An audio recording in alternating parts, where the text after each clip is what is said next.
NM news में आपका स्वागत है दोस्तों। मैं हूं आपके साथ वीरेंद्र सोनी। अभी हम बरवाड़ा के सिविल हॉस्पिटल में हैं और लगभग 10 बजे रात का समय है। मेरे साथ एक भाई है। आपका नाम क्या है? नवनीत चोपड़ा। नवनीत चोपड़ा है।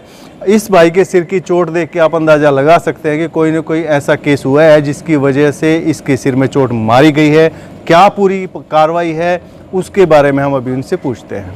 हमारे पड़ोस में एक महिला के साथ 3-4 युवकों ने छेड़खानी करती थी, उसके साथ मारपीट की और मैं उस पीड़ित महिला के साथ में लग गया कि थाने में गया, शिकायत दिलवाई, उनके साथ था मैं। मेरा ओपन होने के कारण जो एंटी पार्टी के लोग हैं उन्होंने अपनी लड़की के नाम से मेरे खिलाफ एक झूठा मुकदमा करवा दिया कि मैंने भी उस लड़की के साथ छेड़खानी की है, जबकि मैंने वो लड़की आज तक नहीं देखी। उस लड़की के साथ मेरा कोई संबंध नहीं है। उन्होंने झूठा मुकदमा इसलिए करवाया कि मैं पीड़िता महिला के से पीछे हट जाऊं ताकि वो समझौता कर ले। लेकिन उसके बाद पंचायत हुई। पंचायत में ये क्लियर कर दिया गया, पंचायत वालों ने क्लियर कर दिया कि इस लड़के ने ना ही कोई छेड़खानी की है, ये बिल्कुल निर्दोष है। इसका नाम तो इसलिए है कि ये उस महिला के साथ जाता है, पंचायत में, थाने में जाता है, उसकी सहायता करता है। उसकी सहायता की है मैंने, इसीलिए तो मेरा नाम। आज 9 तारीख को रविदास चौपाल में एक मीटिंग थी। हाँ जी। उस मीटिंग में क्या हुआ? उस मीटिंग में जब मेरे ऊपर ये झूठा मुकदमा हुआ पंचायत में, कालू एमसी, राहुल एमसी और धर्म एमसी, तीनों एमसीओ ने मामला खारिज करवाने के लिए एसएचओ आयु मैडम और डीएसपी के नाम से 1 लाख रुपए मांगे मेरे से। एसएचओ और मैडम के तो कहते 20-25 हज़ार लगेंगे और डीएसपी साहब मांगे 40-50 हज़ार।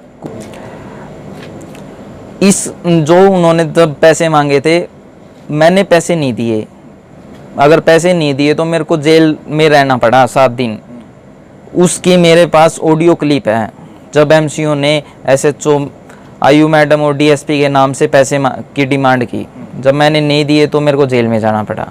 लेकिन आज वहाँ पंचायत, एक महापंचायत होनी थी, उसमें मैं अपने लिए न्याय मांगने के लिए गया था कि हाँ, कि सब इकट्ठा हो रहे हैं कि मेरे को न्याय दिलवाएंगे। लेकिन वहाँ तीनों एमसी मौजूद थे। उन एमसीओ ने उनको भड़काया और 10-15 जो एमसीओ के साथ थे, जो बोलते ये चौधरी वीरेंद्र भानखोड़, रामफल जी का लड़का कर्नेल, और ये वीरेंद्र का भाई अनिल बलवान का, तासी एमसी का लड़का, रोशन प्लम्बर का लड़का, और ये कम से कम 10-15 गुट थे। ये सब सत्यवान बाड़किया के रहते हुए वहाँ हुआ। सतबीर नेहरा जी भी वहाँ शामिल थे। वो उनको भड़का रहे थे कि मारो इनके, कि ये आके ऐसे कैसे अपनी आवाज़ उठा रही है। उन एमसीओ ने वहाँ पर मेरे को आवाज़ नहीं उठाने दी और मेरे साथ 10-15 एमसीओ ने साथ मिलकर मेरे ऊपर हमला बोल दिया। काफ़ी लोग थे, वो लोग मेरे को यहाँ लेके आए हॉस्पिटल में कि मेरे खून बह रहा था, ज़्यादा चोट लगी है सर में, इसीलिए वो मेरे को यहाँ ले आए। डॉक्टर साहब ने मेरा ट्रीटमेंट किया है। तो अभी मैंने तो पुलिस में सूचित कर दिया आपने? नहीं सर, मैंने कोई पुलिस में अभी तक कोई सूचित नहीं किया। वो लोग लेके आए हैं, मेरे को अभी ट्रीटमेंट किया, अभी मेडिकल कटवाया सर मैंने अपना। दोस्तों, सिविल अस्पताल में हम डॉक्टर अनमोल जी के पास हैं जो अभी प्रेजेंट में ड्यूटी पे हैं। सर, अभी थोड़ी देर पहले आपके पास एक नवनीत नाम का केस आया था, लड़के का जो इंजर्ड था। उसको कितनी चोट लगी थी और क्या चोट लगी हुई है? ये नवनीत सन ऑफ नंद किशोर है, 21 साल का लड़का भी आया था हमारे पास जी 9:05 पे जी। तो इसके थोड़ा घायल अवस्था में था, सिर पे यहाँ आपके पास ऊपर चोट लगी हुई थी, इधर शर्ट पे सारे खून के धब्बे थे, टांग पे चोट बता रहा था, हाथ में दर्द बता रहा था और पीछे कमर में दर्द था जी। इसकी हमने पट्टी वगैरह करके इसको फर्स्ट एड दे करके स्टेबल करके पेशेंट को हिसार सिविल जीएच रेफ़र कर दिया है जी। करीबन 20-1 मिनट में हमने इसको रेफ़र कर दिया। 9:30 बजे यहाँ से चले गए थे। ठीक है सर। हाँ, बाकी आगे जो है इलाज अगर एक्सरे कराना है और आगे ट्रीटमेंट है उसकी सुविधा यहाँ नहीं है, इसके लिए सिविल अस्पताल हिसार रेफर कर दिए इनको।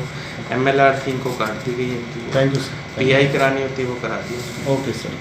बरवाड़ा सिविल अस्पताल ने इस भाई को हिसार के लिए रेफ़र कर दिया है, मगर अभी तक एम्बुलेंस उपलब्ध नहीं हो पाई है। आज जितेंद्र, ये जो गाड़ी आप दिखा रहे हो, ये गाड़ी दिन में चलती है? सिर्फ दिन में चला है। दिन में कितने से कितने बजे तक? वो तो 9 बजे आते ड्राइवर इसका। अच्छा, सुबह 9 बजे से 5। 9 से 5। ये ड्राइवर आप हो क्या इस गाड़ी के ड्राइवर? वो तो घर है। वो घर गया।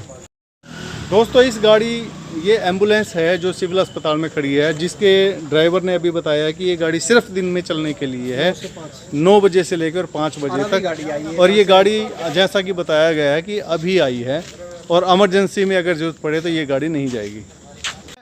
आपको ये 3 जो शख्स दिखाई दे रहे हैं, मैं उनका एक बार परिचय करा दूं। हमारे साथ वार्ड नंबर 4 से राहुल MC हैं, वार्ड नंबर 6 से कालू राम MC हैं और वार्ड नंबर 7 से धर्म सिंह MC हैं, जिनका इस केस से सीधा संबंध बताया जा रहा है। हम उनसे इसी मामले पे बात करते हैं। मैं सबसे पहले वार्ड नंबर 4 के MC राहुल भुकल से बात करना चाहूँगा। राहुल जी, आप तीनों का नाम एक केस में घसीटा जा रहा है, मैं तो ये कहूँगा, उसकी कितनी सच्चाई? सबसे पहले तो मैं निधि मीडिया का बहुत बहुत धन्यवाद करता हूँ जिन्होंने हमारी बात सुनी। उस जो रोड़ा है जो कल बताया जा रहा है, उसमें हमारा कोई भी किसी प्रकार का कोई लेना देना नहीं है। ठीक है। और उसमें कहा जा रहा है कि MCU ने कुछ पैसे लिए हैं, पैसे की डिमांड की है, या पुलिस अधिकारियों का नाम लेके पैसे लिए जा रहे हैं, ऐसा कुछ है क्या? नहीं, ऐसा कुछ नहीं है जी। उनका जो रोड़ा था, एक लड़की का मामला था जी, जो उन्होंने एक लड़की के घर में घुसे थे जी, उसका मामला कोर्ट में विचाराधीन है। अच्छा, उसमें उसने कहा कि आपकी वजह से उसको 7 दिन जेल काटनी पड़ी। हमारी वजह से नहीं हुआ जी, जो उसकी करतूत थी, जो उसने करतूत करी उस लड़की के साथ, उसके घर गया है, उस कारण उसको जेल हुई है। तो एक मामला, उसने एक बीच में बात आती है कि किसी जैसे हमें बताया गया है कि उनके पास कोई ऑडियो है जिसमें एक मामले में 7.5 लाख रुपए का जिक्र आया। वो क्या है, वो आप ही में बता सकते हैं? हम जी किसी काम के लिए हिसार गए हुए थे जी, पिछले साल की बात है। तो सर्दियों का टाइम था, तो हमें जैसे DC ऑफिस में कोई काम होता जाना पड़ता है जी पब्लिक के लिए। तो हम वहाँ गए होते, वो बोला आपको हमको टाइम लगेगा जी थोड़ा। तो मैं और धर्म सिंह जी बाहर धूप सेकने के लिए पार्क में आ गए थे। वहाँ कोई पंचायत चली हुई थी। ठीक है। मामला भी कुछ नहीं था, मियाँ बीबी का मामला था। एक आदमी ने अपने घर वाले की पिटाई की हुई थी, उस मामले में उनकी पंचायत हो रखी थी। तो उस मामले में जो लेडीज पक्ष था, उसने अपने मतलब पति से पैंडा छुटवाने के लिए उस मामले को रफा दफा करने के लिए पैसे लेके वहाँ तोड़ कर दिया था जी। वहाँ उनको 7 लाख रुपये दिए थे, तलाक हो गया था। अच्छा, हाँ जी। मतलब वो मामला अलग था जिसमें 7.5 लाख। हाँ जी, हाँ जी, हाँ जी। मैं वार्ड नंबर 6 के MC कालू राम से बात करना चाहूँगा। कालू राम जी, इस मामले में आपका नाम भी बराबर लिया जा रहा है और आपकी उनके पास जैसे ऑडियो है, कैसेट है, जिसमें आपकी और राहुल जी की बात है। वो मामला क्या है? सर, ऐसी कोई वारदात नहीं, बातें नहीं चली जी। वो जो पंचायत हुई थी उसमें सारी नॉर्मल बातें चलती रहती है और किसी के उदाहरण के तौर पे दिया गया होगा। तो हमने उनसे किसी प्रकार का कोई पैसा नहीं मांगा और ना ही कोई ऐसी बात हुई। और हमारा काम होता है सदैव कि मामले को शांत करना, नहीं कि हमारा काम भड़काना। वार्ड नंबर 7 के MC धर्म सिंह मेरे साथ है। धर्म सिंह जी, ये कहा जा रहा है कि आप लोगों ने, उसमें आप तीनों इन्वॉल्व बताए जा रहे हैं कि आप लोगों ने पुलिस अधिकारियों के नाम पे कुछ पैसे मांगे हैं, क्या वो सच है? देखिए, ये बिल्कुल झूठ है जी। मैं तो एक बात कहना चाहूँगा आपसे कि मैंने किसी ने सुनाई थी मुझे, वो रिकॉर्डिंग है जो किसी ने सुनाई थी।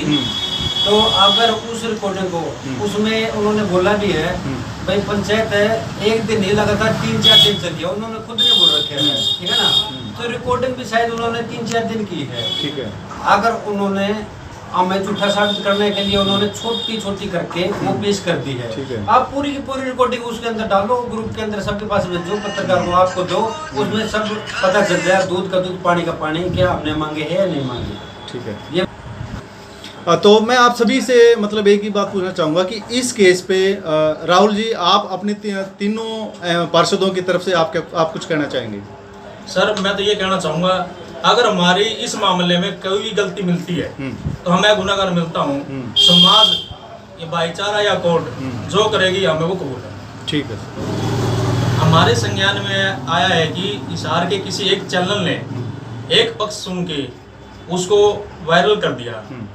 तो मैं ये रिक्वेस्ट करता हूँ कम से कम हमारे पास तो पूछ लेते, हमसे पूछ तो लेते भाई मामला क्या था, किस वजह से मामला आगे बढ़ा है, नहीं बढ़ा है, गलती किसकी है। हमारे साथ बातचीत करनी चाहिए। तो ये कहा जा सकता है कि अगर इस मामले में उनके पास सबूत मिलते हैं तो सीधे सीधे आप गुनाहगार होंगे, ये आप मानते हो? बिल्कुल जी। ठीक है। आने वाले समय में अगर कुछ उनके पास ऑडियो या वीडियो मिलता है और आपके वो खिलाफ जाता है तो उसके सीधे जिम्मेवार आप रहेंगे। जी बिल्कुल, इसमें कोई दो नहीं। ठीक है सर।